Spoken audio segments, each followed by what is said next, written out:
বাবারা ভালো থাকার জন্য বাঁচে না, ভালো রাখার জন্য বাঁচে। চলে এসছে বহু প্রতীক্ষিত সেই মুভির টিজার, প্রজাপতি 2।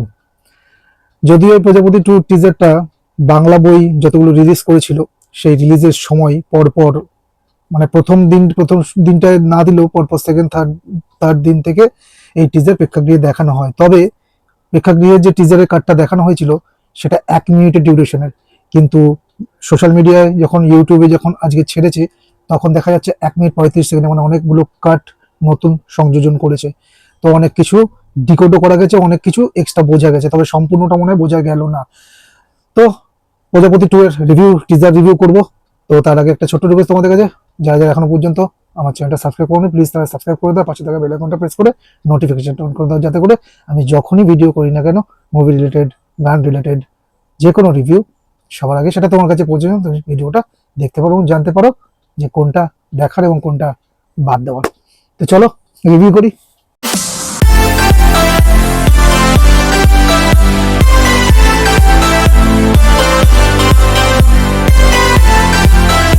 আমরা এখানে দেখতেই পাচ্ছি যে লন্ডনে বেস করেছে এবারের প্রজাপতি 2 এর কাহিনী।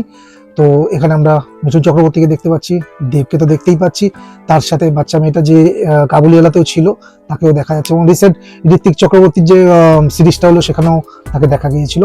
তো সেই মেয়েটাও আছে, তার অভিনয় খুব একটা খারাপ হয় না, ভালোই লাগে। কাবুলিওয়ালা তো খুব সুন্দর একটা মিষ্টি অভিনয় দিয়েছিল, এখানেও মেয়েটাকে মিষ্টি লাগছে। তো টিজারটা কেমন হলো? টিজারে প্রথমে আমরা যেটা দেখতে পাচ্ছি এবং গোটা ওভারঅল যেটা বুঝতে পারছি সেটা হলো যে এখানে দেবের যে স্ত্রী ছিল সে কোনোভাবে মারা গেছে, এবং সিঙ্গেল ফাদারের যে কাহিনী, স্ট্রাগল, সেটাই দেখানো হচ্ছে। রিসেন্টলি আমরা আজকের রান্নাবাটির রিভিউ খুব তাড়াতাড়ি চলে আসবে, রিভিউটা আমি মানে বইটা দেখে এলাম।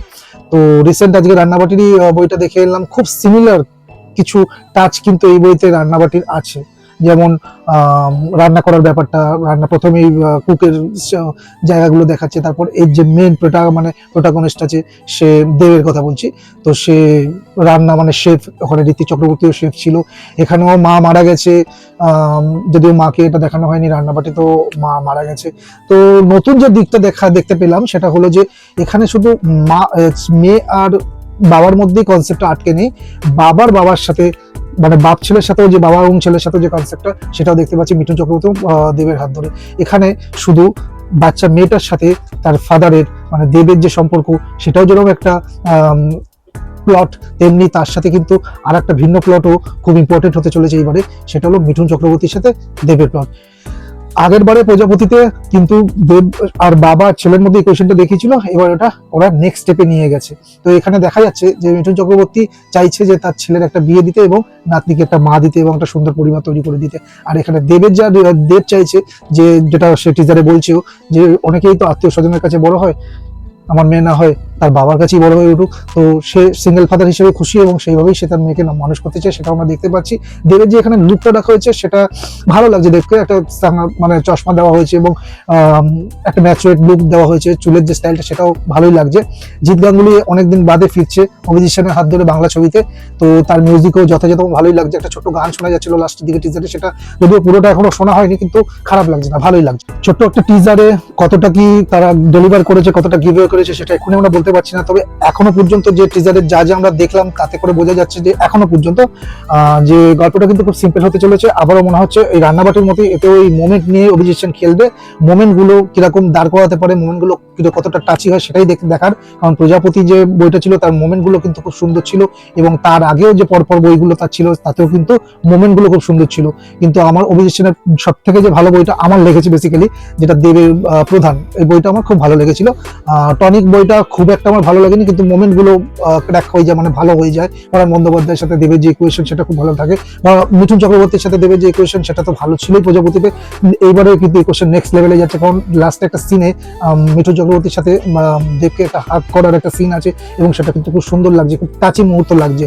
তবে এই বইয়ে কে ফিমেল অ্যাক্ট্রেস হতে চলেছে সেটা এখনো পর্যন্ত কিন্তু, মানে যেটা আমরা যতদূর জেনেছি সেটা সোশ্যাল মিডিয়া থ্রুতে, কিন্তু টিজারে কিন্তু এখনো পর্যন্ত ক্লিয়ার কাট কিছু করা হয়নি। তো ট্রেলারের জন্য সেটাকে বাঁচিয়ে রাখা হয়েছে যে এই বইয়ের ফিমেল অ্যাক্ট্রেস কে হতে চলেছে সেটা আমরা ট্রেলারেই দেখতে পাবো। তো এখনো অনেক কিছু বাকি রেখে দিয়েছে ট্রেলারের জন্য, তাই গল্পটা যে খুব সিম্পল হবে তা না, মানে আমরা যে পুরোটাই বুঝে গেছি সেটা আমরা এখনই বলতে পারছি না। তো টিজারে এইটুকুই তারা দেখাতে চেয়েছে, এবং যেটা আমরা দেখে যেটা বুঝতে পারছি যে গল্পটা এই দূর এগোচ্ছে, যে এখানে একটা বাবা এবং ছেলের একটা ইকুয়েশন এবং বাচ্চা মেয়ে আর তার বাবার সাথে একটা ইকুয়েশন, এই দুটো ধরেই এই কাহিনী এগোবে। তো বড়দিনের ছবি বলে এটাকে দেখানো হয়েছে, এবং প্রজাপতিও বড়দিনের সময় এসেছিল, এবং প্রজাপতি তখনকার ব্লকবাস্টার মানে অল টাইম ব্লকবাস্টার হয়েছিল। তো যদি এটা ব্যাটে বলে একবার লেগে যায় প্রজাপতি 2, যেটা সম্ভাবনা সবচেয়ে বেশি, কারণ এর একটা সেট অডিয়েন্স আগে থেকেই আছে যারা প্রজাপতি দেখা, মানে প্রজাপতি 2 এর জন্য প্রচার খুব একটা যে করতে লাগবে তার দরকার পড়বে না, কারণ একটা সেট অডিয়েন্স আছে, এবং সেই অডিয়েন্স যদি প্রজাপতি 2 দেখবে, এবং তারপর যখন তাদের যদি ভালো লেগে যায়, যেটা বলছিলাম ব্যাটে বলে লেগে যায়, তাদের ওয়ার্ড অফ মাউথেই প্রচার হয়ে যাবে এই বইয়ের, এবং এই বইয়ে ব্লকবাস্টার হতে কেউ আটকাতে পারবে না। তো প্রজাপতি 2 নিয়ে কিন্তু অনেকেই অপেক্ষায় আছে, তার মধ্যে আমি একজন। এইবারে ড্রামাটা মনে হয় একটু বেশি ফোকাস করা হচ্ছে। আগের যে পার্টটাতে আমরা প্রিভিয়াস পার্টটা দেখেছিলাম, সেখানে ড্রামার পাশাপাশি কমেডিও ছিল, তো এখানে ড্রামাটাই বেশি প্রাধান্য পাচ্ছে। হয়তো কমেডি থাকবে, কারণ এখানেও আমরা কাঞ্চনকে দেখতে তো পাচ্ছি, এবং তার সাথে এখান বাবু আমাদের অনির্বাণকেও আমরা দেখতে পাচ্ছি। তো কিছু তো থাকবে কমেডি, কিন্তু ড্রামার উপর এবারে বেশি ফোকাস দেওয়া হবে বলে আমার মনে হচ্ছে। টিজারের ওভারঅল রিভিউ আমার এটাই। তো এখন আমরা ট্রেলারের অপেক্ষায় থাকবো, গানগুলো আসবে একটা একটা করে, আর বড়দিনের ছবিটা আসছে, ততক্ষণ অপেক্ষা। তো এই ছিল আমার প্রজাপতি 2 টিজার নিয়ে ওভারঅল রিভিউ। তো রিভিউটা কেমন লাগলো তোমরা কমেন্ট করে জানিও, আর পাশাপাশি কতজন এবং কারা কারা বড়দিনের প্রজাপতি 2 এর জন্য অপেক্ষা করছো নিচে কমেন্ট করতে ভুলো না। আর এখনো পর্যন্ত যদি সাবস্ক্রাইব করে না থাকো তাহলে করে নাও প্লিজ। তো দেখা হচ্ছে নেক্সট রিভিউতে মুভি রিলেটেড, ততক্ষণ ভালো থাকো, সুস্থ থাকো, টাটা।